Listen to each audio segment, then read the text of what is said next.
बातमी मुंबईकरांसाठी सायन धारावी कनेक्टर पूल हा लवकरच पाडण्यात येणार आहे। रेल्वेला 4 जानेवारीनंतर पूल पाडण्याची परवानगी ही बीएमसी कडून देण्यात आली आहे। तर रेल्वेच्या 5व्या आणि 6व्या मार्गिकेसाठी पूल पाडण्यात येणार असून हा पूल जीर्ण झाला आहे। तर सायन धारावीला जोडणारा हा पूल तोडण्यात येणार आहे आणि त्यामुळेच मुंबईकरांना पुन्हा पूलबंदीचा सामना करावा लागणार आहे। आणि या पुलाचा आढावा घेतलाय आमचे प्रतिनिधी स्वप्नील जाधव यांनी। पाहूयात। सायन धारावीला जोडणारा जुना शिवकालीन पूल हा तोडण्यात येणार आहे। रेल्वे करून हा पूल तोडण्यात येणार असून रेल्वे मार्गिका 5 आणि 6 याचं काम प्रस्तावित आहे। आणि हा जो रेल्वे पूल आहे हा 100 वर्षांपेक्षा जुना आहे। तसेच या पुलाचा काही भाग हा जीर्ण झालेला आहे। त्यामुळे मुंबई महानगरपालिका आणि रेल्वे प्रशासनाच्या मार्फत हा ब्रिज आहे तो तोडण्यात येणार असून नवीन बांधण्यात येणार आहे।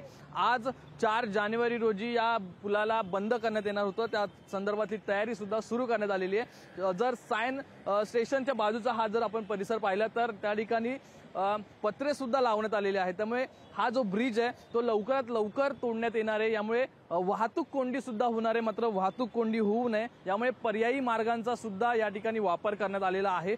सायन चुनाभट्टी असेल तसेच सांताक्रूज बीकेसी या ठिकाणी जो जोडणारा रोड आहे तो हा पर्यायी मार्ग म्हणून या ठिकाणी ठेवण्यात आलेला आहे। लवकरात लवकर 5व्या आणि 6व्या रेल्वेच्या मार्गिकेचं काम पूर्ण करण्यासाठी हा पूल पुन्हा बांधण्यात येणार आहे आणि अत्याधुनिक पद्धतीने या पुलाचं बांधकाम सुद्धा करण्यात येणार आहे। मात्र यामुळे कुठेतरी सायन धारावीकर असेल मुंबईकरांची वाहतूक कोंडी होणार आहे आणि या वाहतूक कोंडीला त्यांना सामोरं जावं लागणार आहे। व्हिडिओ जर्नलिस्ट विनीत पेडणेकरसह स्वप्नील जाधव, लोकशाही मराठी, मुंबई।